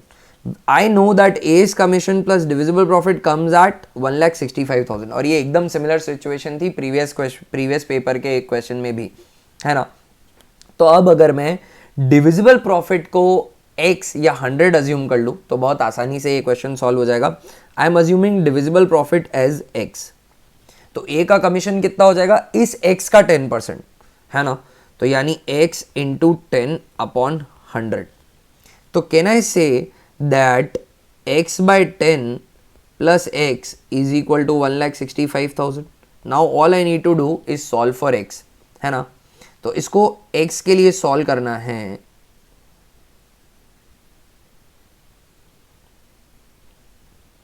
यहां पे इसको all I need to do is solve for x, है ना. तो x के लिए इसको सॉल्व करेंगे तो 10x plus x 11x upon 10 is equal to 1,65,000, right. तो x would be equal to 1,65,000 into 10 divided by 11. So ये बहुत सिंपली क्या हो जाएगा, 15,000 हो जाएगा. ये क्या हो गया, 1,50,000 हो जाएगा. 1,50,000 डिविजिबल प्रॉफिट आ गया. अब इसमें हमें ए का शेयर पूछा है क्वेश्चन के अंदर फाइनली. तो ए का शेयर निकालने के लिए इनके प्रॉफिट शेयरिंग रेशियो में इसको डिस्ट्रीब्यूट कर देते हैं. ए और बी पार्टनर थे फर्म के अंदर. प्रॉफिट शेयरिंग रेशियो तो बता नहीं रखा है, तो मतलब इक्वल हो जाएगा. तो 1,50,000 का आधा 75 बी का शेयर में प्रॉफिट, बी जो है 75,000 वो ए का प्रॉफिट का हिस्सा हो जाएगा. ठीक है ना. क्वेश्चन में हमसे यही मांगा था. तो 25th का जो आंसर है वो हो जाएगा बी. That is correct. आगे बढ़ते हैं क्वेश्चन नंबर 26. तो चलिए क्वेश्चन नंबर 26 कर लेते हैं. Assertion partnership firm is reconstituted on admission of a partner. That's true. पूरी फर्म रिकॉन्स्टिट्यूट करनी पड़ती है. Reason on admission of a partner partnership firm is dissolve. That's not correct. अगर पार्टनरशिप रिकॉन्स्टिट्यूट होगी तो पार्टनरशिप डिसॉल्व होती है, पूरी फर्म डिसॉल्व नहीं हो जाती. पार्टनरशिप को रिकॉन्स्टिट्यूट किया जाएगा, करेक्ट है ना. So that is wrong. Firm dissolve नहीं हो रही है. That is not dissolution of firm, that is simply dissolution of partnership. तो फर्म वर्ड यूज किया वो गलत हो गया. तो यहां पर असर्शन सही है बट रीजन गलत है. तो 26 का सी ऑप्शन हो जाएगा. 26 का सी इज करेक्ट. चलिए क्वेश्चन नंबर 27 करते हैं. X limited forfeited 2,000 share of 10 each, 8 called up for non-payment of share first call of 3. It reissued 50% of the forfeited shares and 3,000 transferred to capital reserve. It must has reissued shares at. reissue की price पूछिए, ठीक है. तो सबसे पहले हम देख लेते हैं कि अमाउंट कितना forfeited किया होगा. तो 2,000 शेयर पे 8 कॉल्ड अप था और फर्स्ट कॉल नहीं दी 3 रुपए की, तो मतलब 8 में से 3 नहीं दिए, मतलब 5 दिए होंगे. तो amount paid on the share would be 5 पर शेयर 2,000 शेयर पे. It reissued 50% of the forfeited share. मतलब रीइशूड शेयर कितने, 1,000 शेयर है. इन 1,000 शेयर पे मैंने 5 रुपए के हिसाब से 5,000 रुपए फोरफिट किए होंगे. 3,000 मैंने कैपिटल रिजर्व में ट्रांसफर किया है. इसका मतलब मैंने डिस्काउंट दिया होगा 2,000 रुपए का. शेयर कितने हैं, शेयर है 1,000 शेयर री इशू होते हैं. और अगर ये पुराने लोगों का 8 कॉल्ड अप है, तो मैं अज्यूम करूंगा कि नए लोगों का भी 8 पेड अप ही माना होगा। 2 रुपए की कॉल सबसे मंगवाएंगे, क्योंकि क्वेश्चन में कुछ इंफॉर्मेशन नहीं है, तो आई वुड अज्यूम कि जितना पहले पेड अप था उतना ही वैल्यू पेड अप नए इशू का भी माना होगा, री इशू का भी माना होगा। तो अगर 1000 शेयर पे 8 रुपए पेड अप मानूं तो 8000 रुपए का मेरे को शेयर कैपिटल रिसीव होना चाहिए, पर मैंने तो 2000 रुपए का डिस्काउंट दिया है, तो मुझे 6000 रुपए ही रिसीव हुआ होगा। 1000 शेयर 6 रुपए पे री इशू, 6000 की वैल्यू पे बैंक में पैसा आया है, तो 6 रुपए पे री इशू हुए होंगे। तो 27 का आंसर यहाँ पर ए हो जाएगा। इंटरेस्टिंग क्वेश्चन, इस तरह का क्वेश्चन एग्जाम में आप ध्यान रखिएगा, पक्का आएगा। एक बात तो कैपिटल रिजर्व मांगा हो सकता है, अमाउंट ऑफ री इशू मांगा हो सकता है, या फिर ये मांगा हो सकता है कि शेयर फॉरफीचर में कितना बैलेंस बचेगा। अगर ये मांगा है कि शेयर फॉरफीचर में बैलेंस कितना बचेगा, तो काफ़ी सिंपल है, जो भी शेयर्स री इशू नहीं हुए हैं उन पे अमाउंट पेड शेयर फॉरफीचर में बचेगा। इसी क्वेश्चन में मांगा हो तो 2000 शेयर है, फॉरफीट जो कि इसमें से 1000 री इशू हो गए, तो 1000 शेयर पे 5 रुपए के हिसाब से 5000 रुपए कैपिटल रिजर्व में गया। 5000 रुपए तो कैपिटल रिजर्व में जाने के लिए अवेलेबल था, और बचा हुआ 5000 जो है वो अभी भी शेयर फॉरफीचर में एज अ बैलेंस पड़ा होगा। चलिए क्वेश्चन नंबर 28 कर लेते हैं। देखिए क्वेश्चन नंबर 28 जो है वो थोड़ा डीप डाइव है इनटू थ्योरी, बहुत ही डीप में जाके थ्योरी से क्वेश्चन पूछा है। तो देखिएगा इसको, इसमें 2 कॉन्सेप्ट है, एक्चुअली 3 कॉन्सेप्ट है जो आप पहली बार शायद सुनेंगे। पहली बात तो यह है कि अगर हम कोई शेयर्स इशू करते हैं तो कंपनीज एक्ट कहता है कि जो फेस वैल्यू है उसका एटलीस्ट 5% एप्लीकेशन पे रिसीव हो जाना चाहिए, ये बोलता है कंपनीज एक्ट। फिर दूसरी बात है कि जो फेस वैल्यू है, एक्चुअली फेस वैल्यू नहीं, जो इशू प्राइस है, इशू प्राइस का 25% एटलीस्ट आ जाना चाहिए एप्लीकेशन पे, ऐसा बोलती है सेबी। करेक्ट है। तो देखिएगा, share application money on share should not be less than 5% of face value of share, बिल्कुल सही बात है ये। However, for listed companies, minimum application money must be at least 25% of issue price of share. That is also true. Minimum subscription must reach within 30 days from the date of issue of prospectus or within time specified by SEBI. This is also correct statement. जो आपने issue किया उसमें minimum application money कुछ तो time period रखना पड़ेगा, नहीं तो ऐसा बोलिए कि 10 साल हो गए साहब, इशू मेरा ओपन है, अभी तक मिनिमम एप्लीकेशन मनी नहीं आया है ना, मिनिमम सब्सक्रिप्शन नहीं आया, तो वो आ जाना चाहिए। That is also true. If company fails to allot shares within specified time, it shall return the whole amount within 15 days. That is not true. 15 days नहीं, एक्चुअली 60 डेज है, failing which interest at the rate 12% will be paid for the delayed period. तो ये जो fourth statement है ना, ये wrong हो जाएगा। इसमें जो एक्चुअली टाइम है वो 60 डेज है। सर अब हमें इतना कैसे पता रहेगा? बच्चों मुश्किल है, देखो इतनी थ्योरी कोई पढ़ के जाता नहीं है, ये सिक्योरिटी लॉ के कॉन्सेप्ट हैं जो अकाउंटिंग में आपसे पूछे जा रहे हैं।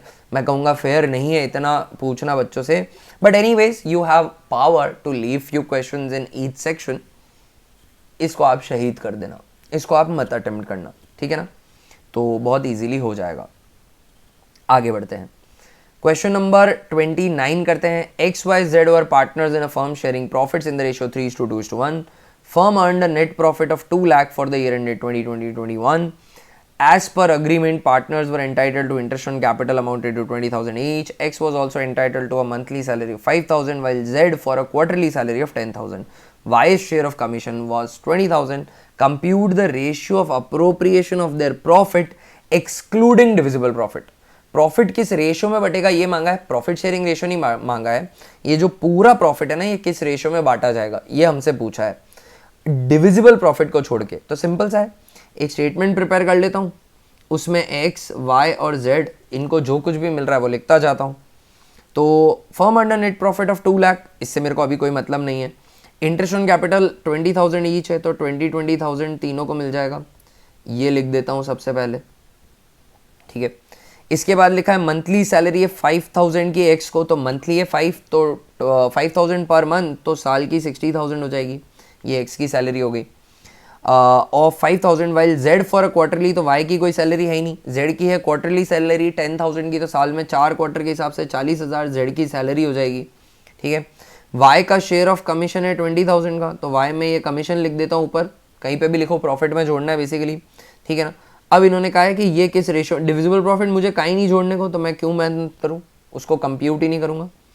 जेड को मिल रहा है 60,000, वाई को मिल रहा है 40,000 और एक्स को मिल रहा है 80,000। इनका रेशियो मांगा है, तो 2 4 ज़ा 8, 2 2 ज़ा 4, 2 3 ज़ा 6, 4:2:3 में बट रहा है, तो ऑप्शन सी इधर करेक्ट हो जाएगा, राइट। आई होप ये आपको समझ में आया, सिंपल सा क्वेश्चन था, बेसिक लॉजिक निकालना था, जो कुछ दे रखा है डिविजिबल प्रॉफिट को छोड़ के वो किस रेशियो में बट रहा है ये मांगा है। क्वेश्चन नंबर 30 करते हैं। X Limited forfeited 200 shares of 10 each issued at a premium of 10%, 8 called up। तो ये 8 called up जो होगा ये अगेंस्ट फेस वैल्यू होगा, ये अज्यूम करना है। 4 on allotment including premium and 2 on share first call is not received. It reissued half of the forfeited shares at 7 as fully paid up. Amount transfer to capital reserve will be, capital reserve में कितना transfer किया, तो देखो 10 रुपये का share था, 8 रुपये called up है, तो 8 रुपये कॉल्ड अप है, उसमें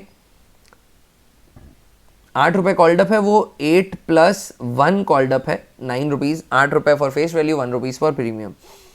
अलॉटमेंट नहीं दिया है इंक्लूडिंग प्रीमियम, 4 है, 3 + 1 का अलॉटमेंट हो गया जो नहीं दिया है। फिर फर्स्ट कॉल भी नहीं दिया, ऐसा बोला है, फर्स्ट कॉल है 2 रुपये की, वो भी नहीं आई है। तो 8 रुपये मैंने फेस वैल्यू के मंगाए थे, इसमें से 3 + 2 5 रुपये नहीं आए हैं, मतलब 3 रुपये जो हैं वो अमाउंट रिसीव हो गया होगा एप्लीकेशन पे। एप्लीकेशन कितने का रहा होगा, 3 रुपये का रहा होगा, 3 + 3 6 + 2 8, 8 तभी होते हैं फेस वैल्यू के, राइट। अब इन्होंने कहा है कि it reissued half of the forfeited share, forfeit किया मैंने 200, रीशू कितने किए 100, 100 पे कितना अमाउंट पेड होगा, 100 पे 3 रुपये के हिसाब से 300 रुपये पेड होगा, जो पेड है वही अवेलेबल होता है कैपिटल रिजर्व में ट्रांसफर करने के लिए, बशर्ते कि कोई डिस्काउंट ना दिया हो। तो डिस्काउंट दिया है क्या, तो देख लेते हैं।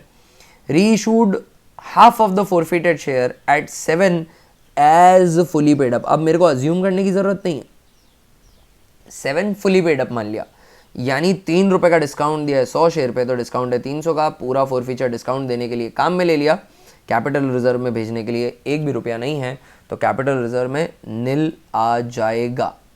आई होप ये आपको समझ में आया है। बढ़िया क्वेश्चन, आगे बढ़ते हैं।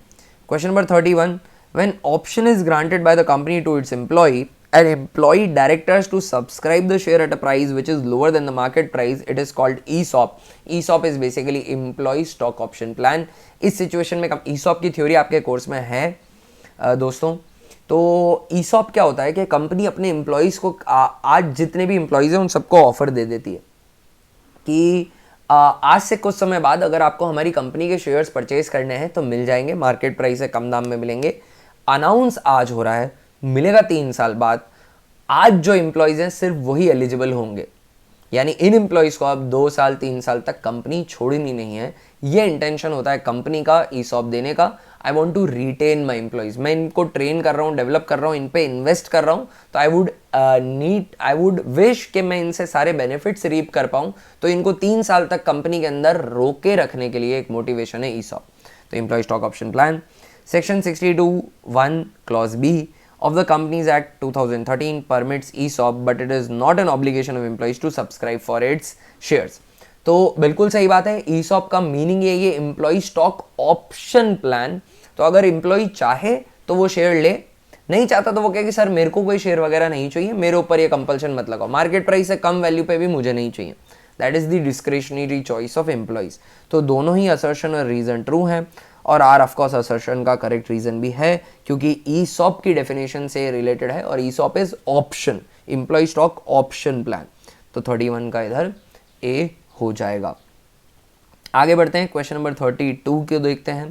Question number 32, PQR are partners with fix capital 3 lakh and 2 lakh, 3 lakh, 1 lakh and 2 lakh respectively for the year ended 31st March 2020. Interest on capital was credited to them at 9% instead of 10%. 9 पे दिया, 10 की जगह 1% कम दिया। Rectifying entry will be, rectifying entry डालनी है तो हम इसको सॉल्व कर लेते हैं। ऐसे कॉलम बना लेंगे PQR एंड देन फर्म।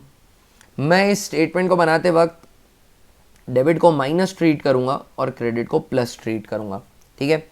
अब 1% से इंटरेस्ट ऑन कैपिटल देना रह गया है, तो सबको 1-1% से इंटरेस्ट दे दो, इजी। तो P को 3000 का इंटरेस्ट मिलेगा, Q को 1000 का इंटरेस्ट मिलेगा और R को 2000 का इंटरेस्ट मिलेगा। 3 + 2 5, 1 6, 6000 का इंटरेस्ट फर्म ने दिया, तो फर्म को लॉस हो जाएगा, फर्म को डेबिट कर दीजिए। करेक्ट है। अब फर्म का जो ये लॉस है ये कौन बेयर करेगा? भाई साहब ये तीनों ही बेयर करेंगे। किस रेशो में? अपने प्रॉफिट शेयरिंग रेशो में। तो 6000 डिवाइडेड बाय 3, 2-2000 का लॉस आप बेयर भी कर लीजिए। करेक्ट है। तो फर्म में 6000 पॉजिटिव लिखना पड़ेगा ताकि फर्म जीरो पाए, फर्म को बैलेंस करना है, जीरो करना है। और ये सारे पार्टनर में से 2000 सब्ट्रैक्ट हो जाएगा। जो भी फर्म के साथ होता है उसका ऑपोजिट पार्टनर के साथ होता है। तो P 1000 पॉजिटिव है, मतलब P क्रेडिट हो रहा है, R तो सेट ऑफ हो रहा है, और Q ऑफ कोर्स 1000 नेगेटिव आएगा, मतलब डेबिट हो जाएगा। तो एंट्री डल जाएगी Q to R, capital fixed है, तो फंस मत जाना ट्रैप में, करंट अकाउंट से एंट्री डालनी है। तो Q डेबिट और P क्रेडिट, तो Q का करंट डेबिट और P credit, option number B 32 का आंसर बी हो जाएगा। 32 का बी ही है। आगे बढ़ते हैं दोस्तों, चलिए question number 33। If share holder fails to make payment of share allotment और calls on due date, it is called dash and, तो ये कॉल्स इन एरियर्स कहलाएगा। अगर पेमेंट नहीं किया तो वो कॉल्स इन एरियर्स होता है, सही बात है ना। और and it is shown as deduction from subscribed and not fully paid up capital. Subscribed and not fully paid up capital में से कॉल्स इन एरियर सप्लाइड करते हैं और उसमें शेयर फॉर फीचर ऐड करते हैं। Presentation disclosure of share capital in balance sheet. Question पूरा का पूरा पूछना तो काफी डिफिकल्ट है, as multiple choice question pattern रहेगा टर्म 1 में, बट फिर भी इस तरीके के क्वेश्चन आपसे पूछे जा सकते हैं, तो उसको भी एक बार देख जरूर लेना। एक आधा क्वेश्चन, डिफिकल्ट क्वेश्चन भले ही ना करो आप, बट बेसिक ओवरव्यू उसका भी पता होना चाहिए। तो इसका आंसर हो जाएगा calls in arrears and subscribe but not fully paid up. So 33 का सी हो जाएगा, 33 का सी इज करेक्ट। 34 की तरफ चलते हैं, चलिए। If a share of 10 each issued at a premium of 2 each on which 8 including premium has been called, clearly specify कर रखा है, and 6 including premium is paid by the shareholder. तो जो प्रीमियम के अगेंस्ट पेड है उसे मैं forfeit नहीं कर सकता। 6 रुपए पेड है, इसमें 2 रुपए की प्रीमियम है, मतलब 4 रुपए फेस वैल्यू के पेड है, ये मैं फोरफिट कर सकता हूं। Premium I can not forfeit. Okay, share capital account will be debited bye, very simple, called a face value. तो 8 इंक्लूडिंग प्रीमियम कॉल किया था, 2 रुपए प्रीमियम के, तो 6 रुपए डेबिट हो जाएंगे। ज्यादा सोच रहे थे, क्वेश्चन में बहुत बेसिक चीज मांगी थी, ठीक है ना। तो 34 का सी हो जाएगा। आगे बढ़ते हैं, तो चलिए क्वेश्चन नंबर 35 कर लेते हैं। 35 क्वेश्चन के अंदर क्या है, A and B are partners in the ratio 3:2. C is admitted as a partner and he takes 1/5 of his share, अपने शेयर का 1/5 from A, and B gives 2/15 from his share. C's share of profit. I would say again an interesting question, a good question of computation of new PSR. इस sample paper में new PSR की computation के काफी अच्छे question आए मुझसे। देखिए C आया है फर्म के अंदर, कितने शेयर के लिए आया ना वो बताया ही नहीं, पर उसका जो भी शेयर है उसका 1/5 ए दे रहा है। इसका मतलब बचा हुआ 4/5 कौन देगा? बी देगा, है ना। 1/5 अगर ए दे रहा है तो बचा हुआ 4/5 कौन देगा? बी देगा, दो ही तो पार्टनर है। 1/5 of his share from A, B gives 2/15 from his share. अपने शेयर में से बी कितना दे रहा है? 2/15 दे रहा है। बी एक्चुअली रियलिटी में कितना दे रहा है? 2/15 दे रहा है। तो जो भी सी का शेयर है, सीज शेयर, उसका जो 4/5 है वो बी दे रहा है, यानी वो बी का सेक्रीफाइस है, राइट, वो बी का सेक्रीफाइस है। अब अगर मैं बी और बी का सेक्रीफाइस मुझे पता है विच इज 2/15, तो can't I calculate C's total share? Yes I can. So C's share into 4/5 is equal to 2/15, that is B sacrifice, correct है। तो C's share would be equal to 2/15 into 5/4. 5 1 5, 5 3 15, 2 1 2, 2 2 4, so 1/6 हो जाएगा। बहुत ही अच्छा question है ये, इस बात को ध्यान रखिएगा। क्वेश्चन में ऐसा नहीं बोला है कि A अपने शेयर का 1/5 दे रहा है, C का जो भी शेयर है उसका 1/5 दे रहा है A। तो 4/5 देगा बी, और बी कितना दे रहा है, बी का सेक्रीफाइस हमें बता रखा है, और सी का टोटल शेयर हमसे पूछा है। Nice question. आगे बढ़ते हैं।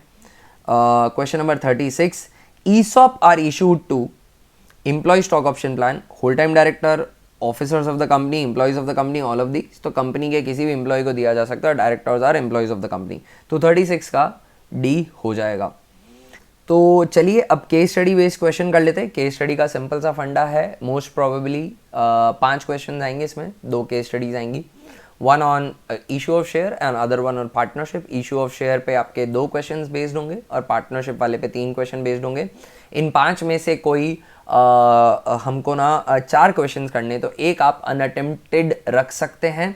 वो जिस भी पोर्शन से आप रखेंगे उस पोर्शन की केस स्टडी आपको पूरी पढ़ने की जरूरत नहीं पड़ेगी।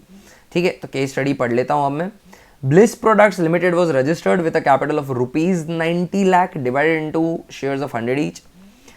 It issued prospectus invited application for 44,000 shares, 20 on application, 30 on allotment, 20 on first call and balance on final call. तो फाइनल कॉल हो जाएगी 30, 40, 50, 60, 70, फाइनल कॉल हो जाएगी 30 रुपए की, है ना। एप्लीकेशन पे 20 रुपए, अलॉटमेंट पे 30, 50, 20 रुपए फर्स्ट कॉल पे 70, तो 30 रुपए की फाइनल कॉल होगी। Applications were received for 40,000 share, under subscription हो गया है। Raman to whom 1600 shares were allotted failed to pay final call, इसने फाइनल कॉल नहीं दी, मतलब 1600 शेयर पे 3 रुपए की फाइनल कॉल नहीं आई है, बचे हुए शेयर पे पूरा पैसा आ गया होगा। कंपनी री इशूड, और ये शेयर फॉरफीट भी कर दिए।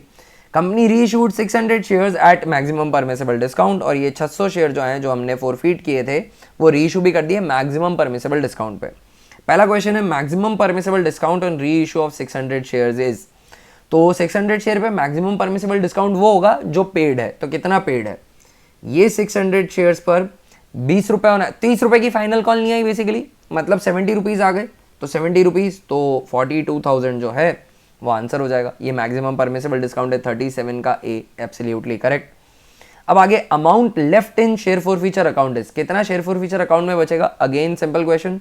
1600 शेयर फॉरफीट किए थे, 600 री इशू कर दिए, तो 1000 are left which are not yet reissued, तो 1000 शेयर पे जो भी अमाउंट फॉरफिटेड होगा वही शेयर फॉर फ्यूचर में बचेगा, और 1000 शेयर पे 70 रुपए, तो 70,000 आंसर हो जाएगा 38 का ए।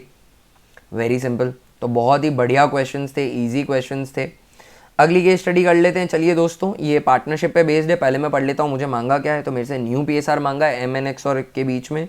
Goodwill will be written off in, पुरानी गुडविल है तो ओल्ड रेशियो में राइट ऑफ हो जाएगी पुराने पार्टनर्स के बीच में। इसको सॉल्व करने के लिए मुझे पढ़ने की भी जरूरत नहीं है। Capital brought bye x is, x कितनी कैपिटल लाएगा ये भी हमें पता करना है। चलिए देख लेते हैं क्वेश्चन को। M और N पार्टनर्स हैं, इनका प्रॉफिट शेयरिंग रेशियो है 3:2। Their capital as on 31st March 2020 were 8 lakh and 6 lakh respectively. Since they wish to expand their business, they agreed to admit X as a new partner so that profit sharing ratio of N and X be 3:2. Again, a very interesting question of computation of new PSR, I must say. M is to N profit sharing ratio दे रखा है मेरे को 3:2, correct है। और कह रखा है कि N X जो नया पार्टनर आएगा उसके और N के बीच में भी सेम रेशियो रहेगा। N is to X is also 3:2, correct है क्या? ये हमें क्वेश्चन में डेटा गिवन है। अब हमें कहा है कि आप न्यू PSR कैलकुलेट कर लिए। In such situation I would first tell you a neat trick to solve this question, a very simple trick. This I would call a case where A is to B is equal to B is to C. पुराने partners के बीच में जो ratio है, पुराने में से एक पार्टनर और नए पार्टनर के बीच में भी सेम प्रॉफिट शेयरिंग रेशियो है। तो A और B के बीच में प्रॉफिट शेयरिंग रेशियो है 3:2, अगर क्वेश्चन को मैं इस तरीके से लूँ तो, और B और C के बीच में भी प्रॉफिट शेयरिंग रेशियो है 3:2। You right it in this manner, A, B and B and C, 3:2 and 3:2. Now new PSR would be AB, B square and BC. That is it. AB, B square and BC, ये new ratio हो जाएगा। इसमें इन variables में जो A, B, C मैंने लिखा है, A, B, B square, BC जो मैंने लिखा है, इसमें A ऊपर से लेना है और B नीचे से लेना है। मतलब AB का मतलब हुआ A and B, यानी 3 × 3। B स्क्वायर का मतलब हुआ ऊपर वाला B मल्टीप्लाइड बाय नीचे वाला B, दैट इज 2 इंटू 3, और बी और सी का मतलब हुआ ऊपर वाला बी और नीचे वाला सी, दैट इज 2 इंटू 2, सो 3 3 जा 9, 3 2 जा 6, 2 2 जा 4, 9:6:4, न्यू PSR हो गया। 1 मार्क का क्वेश्चन है, मल्टीपल चॉइस है, नोबडी इज आस्किंग कि आपने कैसे निकाला, you can follow this trick, 100% full proof है, आंसर आ जाएगा। सो 9:6:4 आ गया। This is a very very convenient way of solving this question. 1 mark का अगर आता है MCQ में, आप डायरेक्टली आंसर निकाल सकते हैं। अब अगर इसको कंसेप्चुअली समझना हो, देखिए कंसेप्ट भी जरूरी है, तो मैं कंसेप्ट भी एक्सप्लेन कर देता हूं। I am not asking you to cram और जस्ट अप्लाई ट्रिक, है ना, ये एक एग्जाम में, बट लाइफ के अंदर कॉन्सेप्ट काम आएगा, तो कंसेप्चुअली सॉल्व करते हैं। अगर प्रॉफिट 5 रुपए का हो तो A को 3 रुपए मिलेंगे और B को 2 रुपए मिलेंगे। करेक्ट बात है क्या?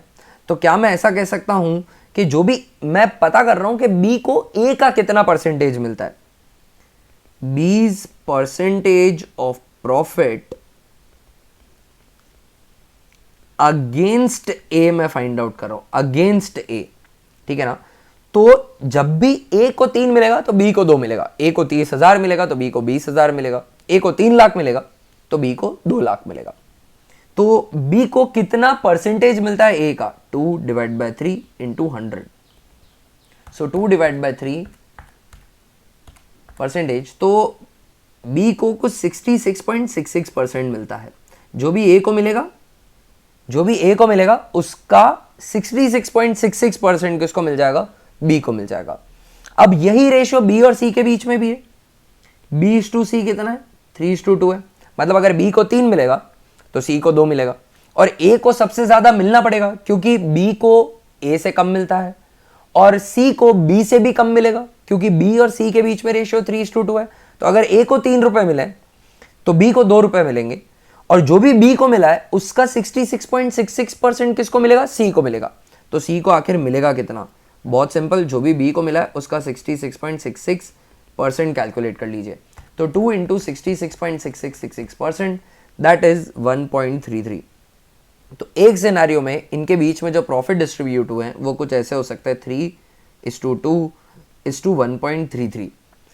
अगर रेशियो बनाना हो तो ये फिगर्स तो डेसिमल में आ रहे हैं, this is not a correct presentation, तो मैं पहले ये डेसिमल निकालने की कोशिश करता हूँ, ठीक है ना।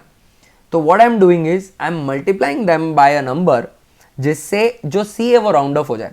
1 से मल्टीप्लाई करने का तो कोई सेंस नहीं, 2 से मल्टीप्लाई करूंगा तो ये 1.33 हो जाएगा, 1.66, that is also not okay.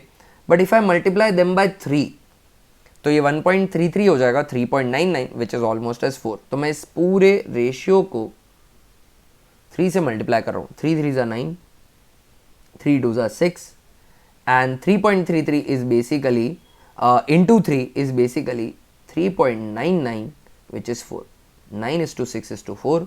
यही हमने पहले भी निकाला था हमारे शॉर्टकट से। सर हम शॉर्टकट एग्जाम में अप्लाई कर लें क्या?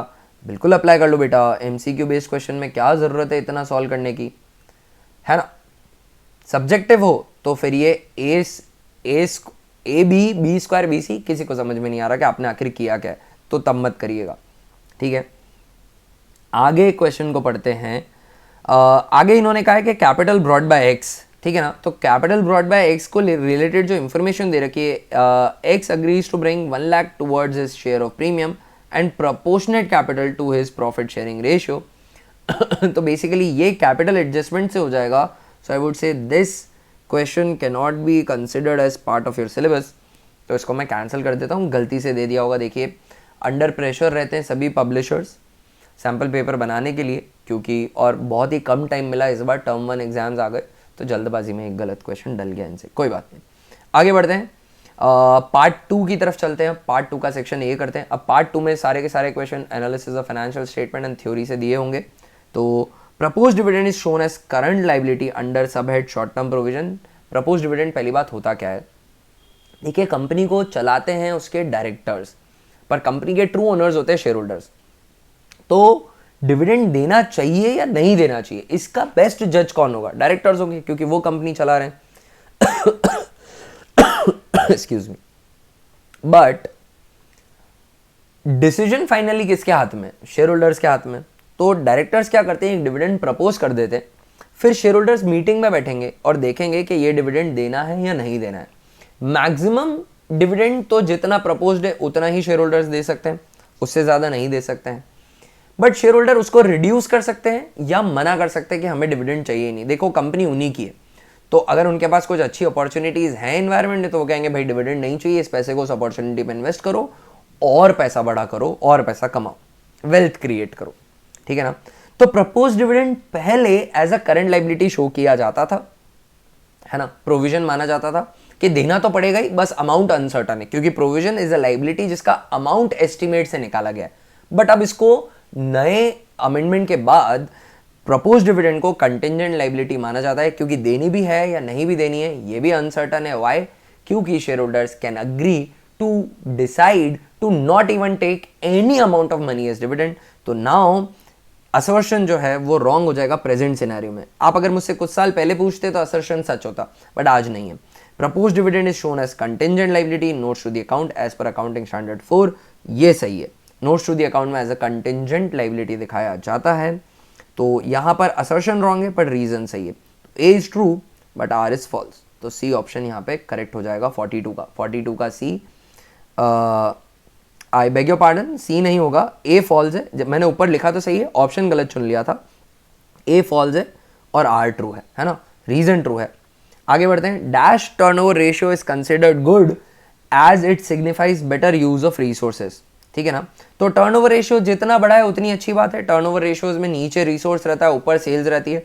अगर रेशियो बड़ा है मतलब सेल्स ज़्यादा है और इन्वेस्टमेंट इन रिसोर्स कम है, से स्टॉक टर्नओवर ले लीजिए तो एवरेज इन्वेंट्री कम है, तो हम चाहते हैं कि वो कम हो, कम इन्वेस्टमेंट लगाना पड़े इन्वेंट्री में, कम स्टोर करनी पड़े और ज़्यादा से ज़्यादा उस पर सेल्स जनरेट हो, तो हायर टर्नओवर रेशियो अच्छी बात होगी। If liquid ratio and current ratio of the company are 1:1, 2:1 respectively, redemption of debenture will, अगर डिबेंचर रिडीम किए will dash liquid ratio, liquid ratio 1:1 है, मतलब करंट लिक्विड एसेट्स और करंट लाइबिलिटीज बराबर है। मैंने डिबेंचर्स का रिडम्पशन किया, रिडम्पशन वाले साल में debentures as current liability classify होते हैं। देखिए डिबेंचर्स एक नॉन करंट लाइबिलिटी है, लॉन्ग टर्म बोरोइंग में रहेगा ये, बट जिस साल ये रिडीम होना है, मुझे तो पता है इस साल तो रिडीम होने वाला है, अब इस साल पेएबल है तो फिर उसको नॉन करंट क्लासिफाई करना गलत होगा, तो फिर किधर क्लासिफाई करेंगे, उसको क्लासिफाई करेंगे एज करंट लाइबिलिटी, करेक्ट है ना। तो करंट लाइबिलिटी में वो पड़ा है, मान लीजिए एक्स अमाउंट के ये पे किए तो करंट लाइबिलिटीज कम हो जाएंगी और इक्विवेलेंट अमाउंट से लिक्विड एसेट्स कैश चला जाएगा, तो लिक्विड रेशियो में कोई चेंज नहीं आएगा, नो चेंज, ठीक है ना। और दो ऑप्शन है जिसमें नो चेंज है, तो अभी मुझे करंट रेशियो भी देखना ही पड़ेगा। सेकंड करंट रेशियो के साथ क्या होगा, करंट रेशियो 2:1 है, 2 लाख और 1 लाख मान लेते हैं। 50,000 की अगर डिवेंचर्स रिडीम करी तो कैश 50 से कम हो गया, 1,50,000 हो गया। करंट लाइबिलिटी से भी 50 रिड्यूस हो चुका है, तो करंट लाइबिलिटी अब 1 लाख की 50 हो गई, 3:1 हो गया, इंक्रीज हो गया, ठीक है ना। तो डी ऑप्शन फिर यहाँ करेक्ट हो जाएगा, 44 का डी, बिल्कुल सही बात है। दोस्तों ध्यान रखना, ये इंक्रीज डिक्रीज वाले जो क्वेश्चन है ना, इनको मैथमेटिकली सॉल्व करना ही बेस्ट है। वाई?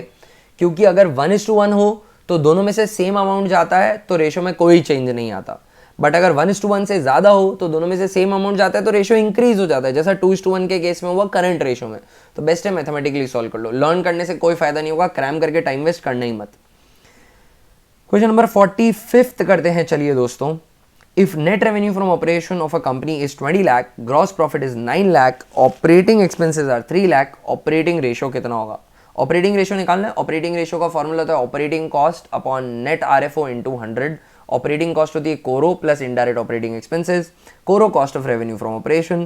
ग्रॉस प्रॉफिट आरएफओ दे रखा है 20 लाख का, जीपी दे रखा है 9 लाख का, तो मैं कह सकता हूं कि cost of revenue from operation हो गया 11 लाख का। ऑपरेटिंग एक्सपेंसेस सिंपली दे रखे हैं तो ये इनडायरेक्ट ही होंगे, तो 3 लाख के ऑपरेटिंग एक्सपेंसेस हो गए, तो ऑपरेटिंग कॉस्ट हो गई 14 लाख की। ऑपरेटिंग रेशो का फॉर्मूला होता है operating cost upon net sales into 100। Operating cost 14 lakh की है, सेल्स 20 लाख की है, इनटू 100, तो 70% का हो गया मेरा ऑपरेटिंग रेशो। 30% का ऑपरेटिंग प्रॉफिट रेशो भी हो जाएगा, खैर मांगा नहीं हमसे, ठीक है। आगे बढ़ते हैं।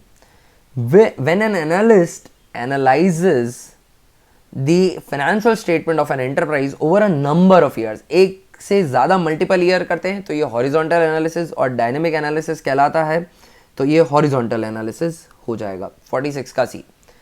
Comparative statements, multiple years, time series, horizontal analysis होते हैं। Single sheet of financial statement, common size statement, ratio analysis, ये स्टैटिक और वर्टिकल एनालिसिस होते हैं, ये बात याद रखिएगा।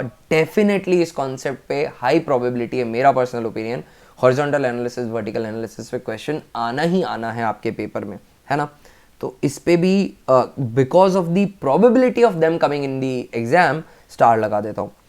Match items of column 1 with column 2, match the following करना है। बॉन्ड्स जो हैं ये लॉन्ग टर्म बोरोइंग हो जाएंगे, फोर्थ हो जाएगा। Loan repayable on demand, demand करते ही पे करना है तो ये तो करंट लाइबिलिटी हो जाएगी, शॉर्ट टर्म बोरोइंग हो जाएगी, थर्ड पॉइंट आ जाएगा। शॉर्ट टर्म लोन्स भी शॉर्ट टर्म बोरोइंग ही है। लोन रीपेबल ऑन डिमांड, एक सेकंड देख लेते हैं। Accrued income earn but not yet received, तो ये अदर करंट एसेट है, ये सेकंड हो जाएगा, ठीक है। अब यहाँ पे मैं सेकंड कर चुका हूँ और लॉन्ग टर्म बोरिंग कर चुका हूँ। शॉर्ट टर्म बोरिंग और अदर करंट लाइबिलिटी दे रखी है, तो शॉर्ट टर्म लोन को मैं शॉर्ट टर्म बोरिंग में क्लासीफाई करूँगा। शॉर्ट टर्म लोन जो है वो शॉर्ट टर्म बोरिंग में आ जाएगा, और loan repayable on demand, demand करते ही पे करना है तो इसको अदर करंट लाइबिलिटी में क्लासीफाई कर देंगे।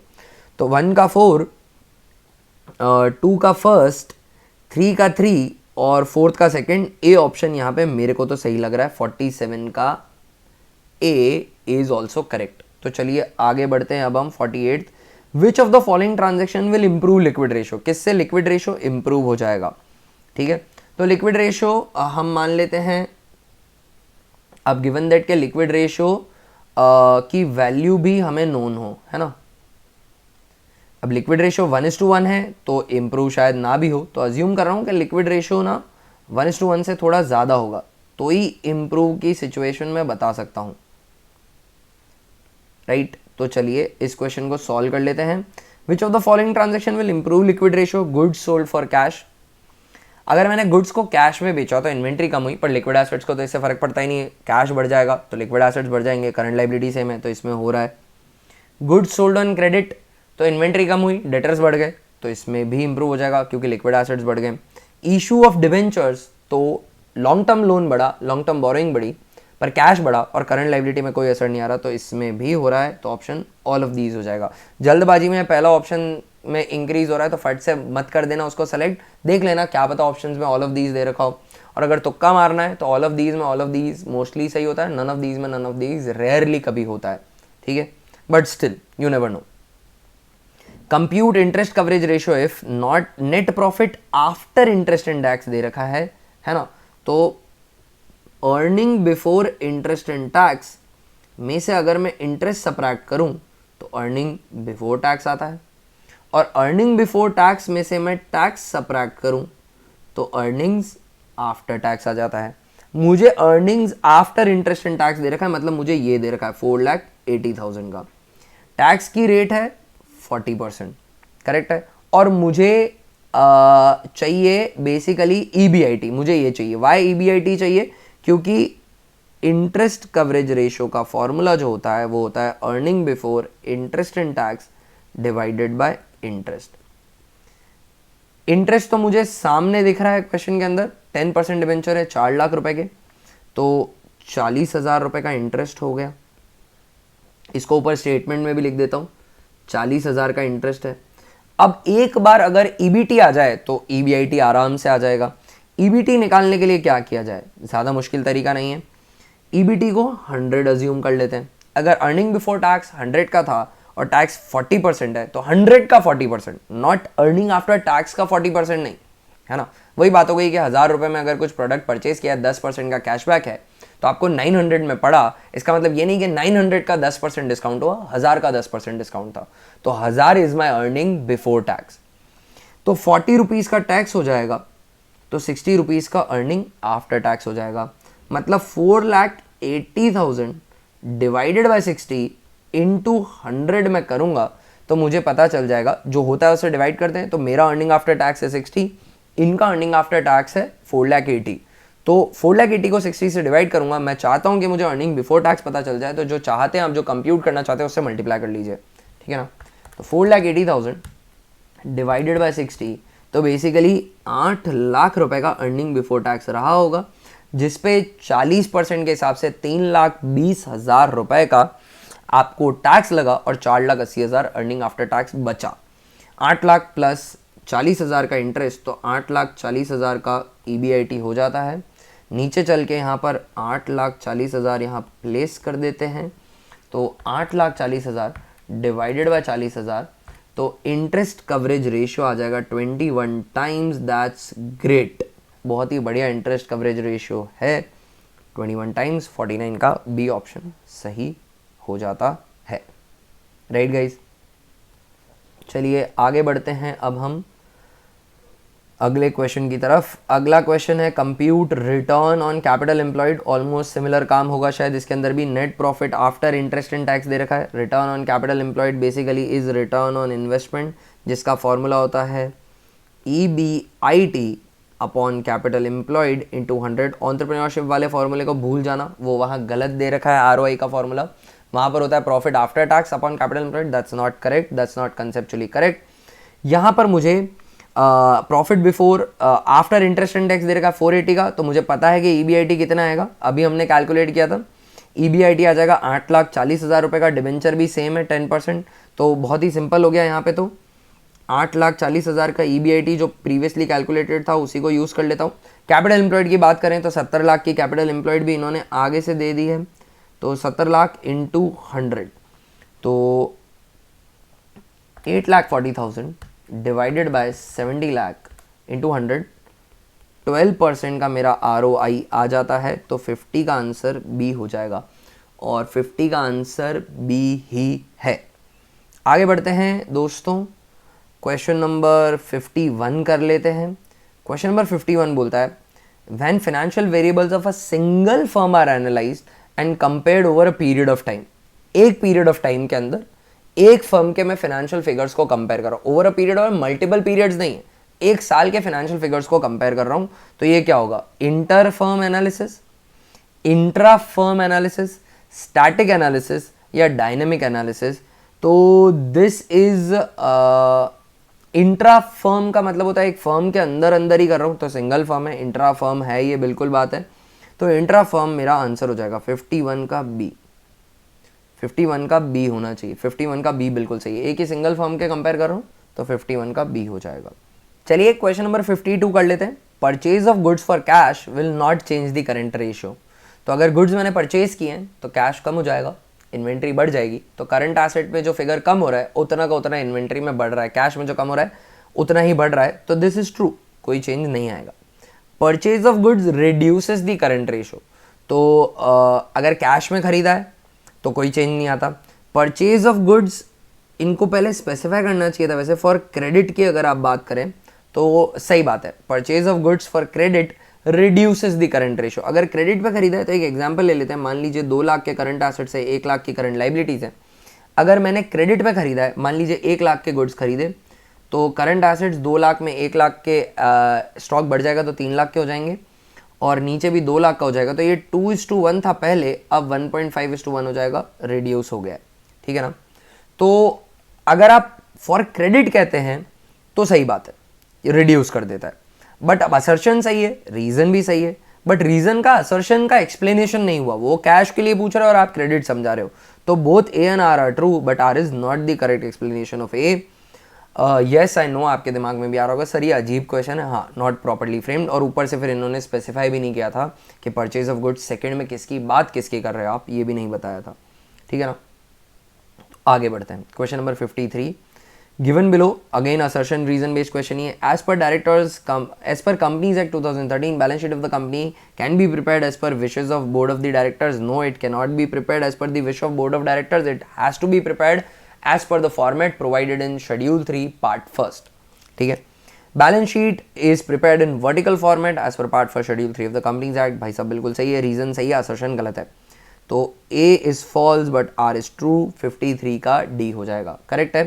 54 की तरफ चलते हैं। Impact of purchase of machinery on long term deferred payment, मतलब हायर परचेज पे लिए, इंस्टॉलमेंट पे लिए, लंबे समय में टुकड़ों में पैसा चुकाएंगे। On debt equity ratio 1:2 will be, 1:2 का डेट इक्विटी रेशियो 1 लाख और 2 लाख ले लेते हैं, है ना, डेट अपॉन इक्विटी। क्योंकि हमने long term deferred payment basis पे लिए तो 1 लाख की इक्विटी को इंक्रीज कर देते हैं। मान लीजिए 50,000 के लिए तो ये 1,50,000 हो गई। अभी ये 1:2 था, तो बेसिकली 0.5:1 है ये फिलहाल, ठीक है ना। अब आपने 50,000 की ले ली, इक्विटी पे कोई असर नहीं आएगा, इक्विटी अभी भी 2 लाख की ही है, तो 1,50,000 डिवाइडेड बाय 2 लाख, तो ये 0.75:1 हो जाएगा। तो ये इम्प्रूव हो रहा है, इंक्रीज हो रहा है, तो 54 का आंसर ए हो जाएगा। देख लेना सॉल्व करके दोस्तों, है ना, वो सबसे बेस्ट रहेगा इसको इस तरह के क्वेश्चन सॉल्व करने के लिए। A company has operating cycle of 10 months, मैं पहले भी बता चुका हूँ इस क्वेश्चन का कॉन्सेप्ट, ऑपरेटिंग साइकिल के बेसिस पे भी इसको इंपॉर्टेंट मार्क कर लीजिएगा। ऑपरेटिंग साइकिल के बेसिस पे क्वेश्चन डेफिनेटली बन के आ सकता है आपके टर्म 1 के अंदर एक क्वेश्चन। ऑपरेटिंग साइकिल अगर आपका 12 मंथ से ज़्यादा है तो ऑपरेटिंग साइकिल के अंदर अंदर सब करंट क्लासीफाई हो जाएंगे, भले ही ऑपरेटिंग साइकिल 12 महीने से ज़्यादा का भी हो।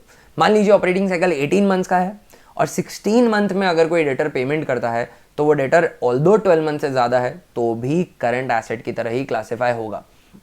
और अगर आपका ऑपरेटिंग साइकिल 12 मंथ से कम है, ऑपरेटिंग साइकिल अगर 12 मंथ से कम है तो फिर 12 मंथ्स के अंदर अंदर सब करंट है और 12 मंथ्स के बियॉन्ड ही नॉन करंट क्लासीफाई किया जाएगा।